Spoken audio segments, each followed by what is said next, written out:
Hello YouTube, back again today with another knife review, and I love this knife. This is Spyderco Resilience, right here. Look at that, beautiful. Now it might look a little bit extra shiny because I did oil this. I EDC'd it for about 2 or 3 months. That's why I waited to do a review on the knife itself. And after I used it pretty heavily and sharpened it also, I oiled it to take any dirt and anything like that off of it, keep it nice and clean. This particular knife is the large version of the Ambitious and Persistence. So they have this, the handles will look exactly the same as this. They'll just be different blade lengths. But they're all the same knife, same steel, same setup. This is just a large version. This has a full flat ground blade.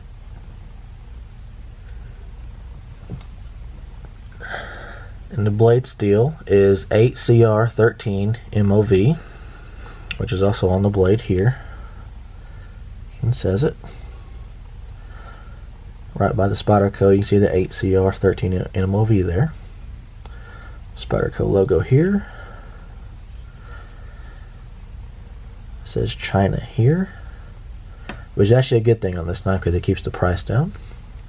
And you also have a Spyderco logo here, if that will focus. Might not. But there is a logo, there it is. Spyderco logo right there as well.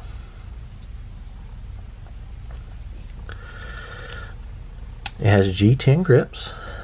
They're textured, which feel really nice in your hand.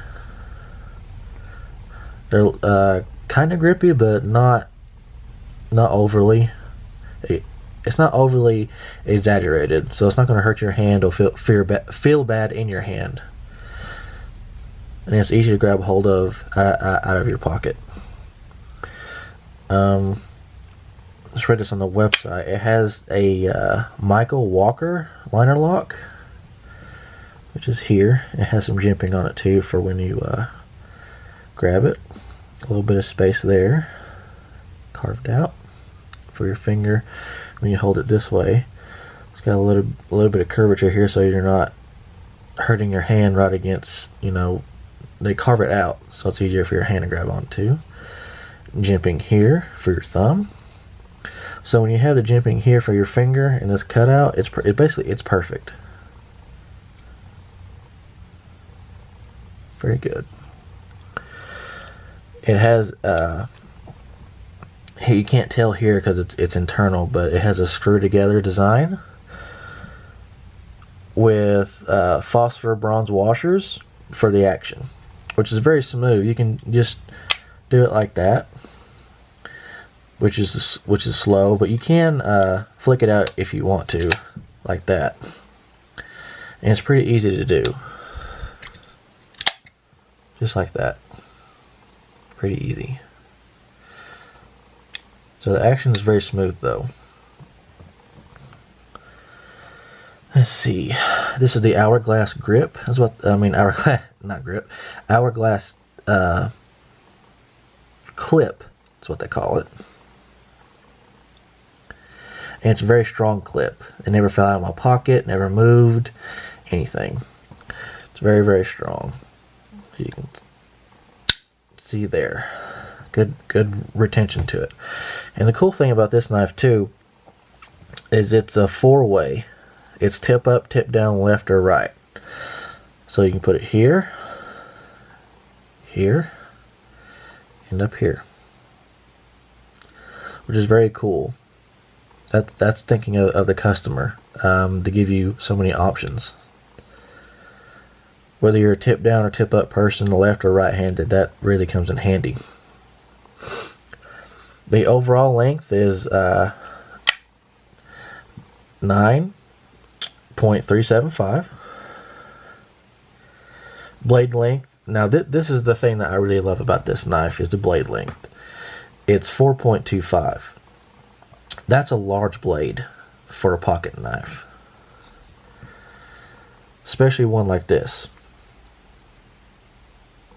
You pull this out of your pocket, especially at work, it's a little bit intimidating to some people. But I love it. I love having the reach capability and the full flat ground. I mean, you can basically cut through anything with this. The closed length is 5.25. And this sitting in your pocket, you definitely know what's in your pocket, but it's pretty lightweight for how big it is. And the weight is 5.4 ounces. So it's not light, but it's not heavy either. And a big reason for that is because on the inside, you won't, well, see these holes inside here? 1, 2, 3. Looks like there's a fourth one up here. Might even be a fifth one, I can't really tell. But that's a steel liner, and it's skeletonized to save weight. And that's on both sides. These holes here.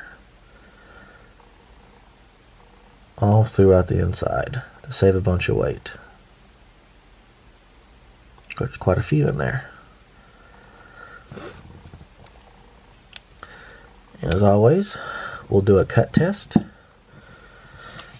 And this is not out of the box sharpness. I have sharpened this knife because I used it a lot at work. Cardboard, paper, stretch wrap, all kinds of things.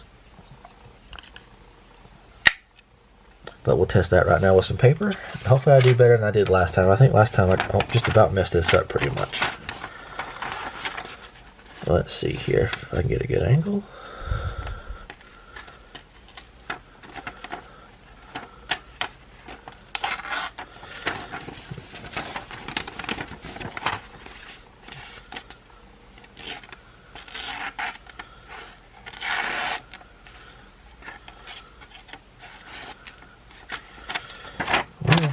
If I could do this right, it would help out a lot.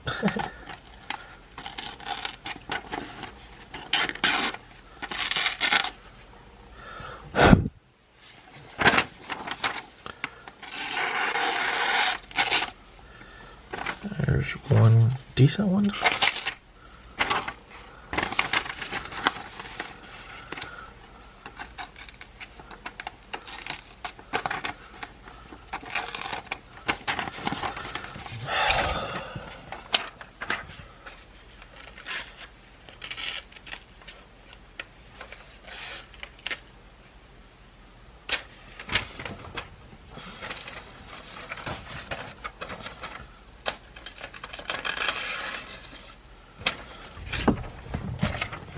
Try and do this right.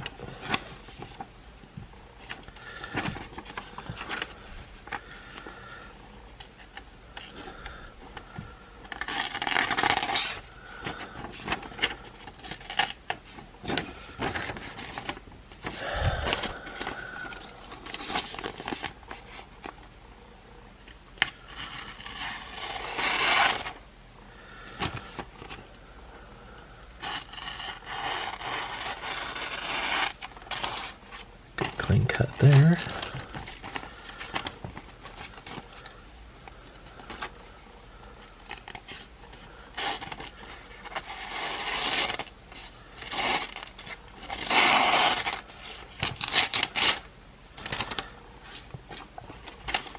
Suck this paper pretty well.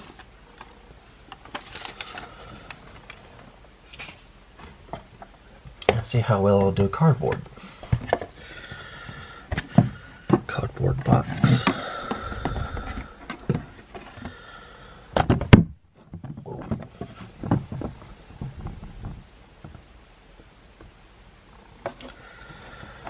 Let's see. Cut this end off and you can see it's still there, still intact.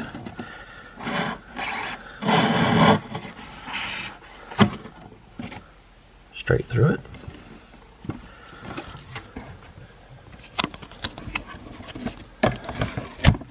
Take that off. Now, see here.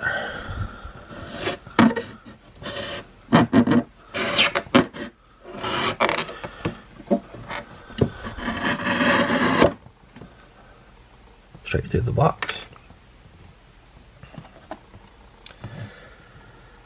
Good clean cut.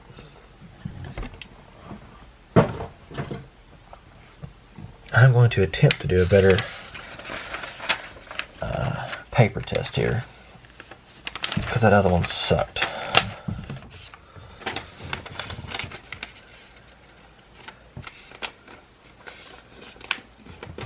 So now see if we can get some good sharpness test out of this.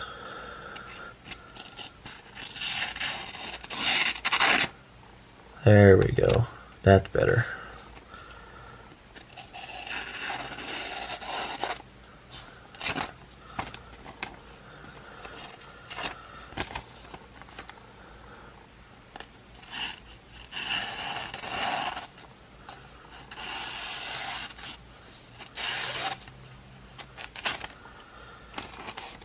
So this edge is pretty sharp. Like I said, I did have to sharpen it some, not a whole lot. It holds the edge pretty well. I see what it is. Only the if it's loose like that, it doesn't cut very well.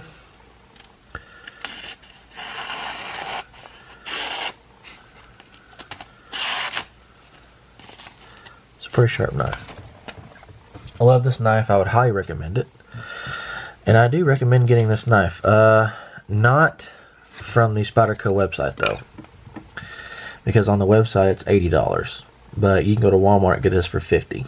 So it's a pretty big difference between Walmart getting it off the internet. Even Amazon has this knife for, it's a little bit over $50. It's still in the $50 range, but I would say just go to your local Walmart, and this is the only Spyderco that they have. In the case that I know of, at least here. So definitely recommend getting this knife. You will not be disappointed. Thank you. Have a good day.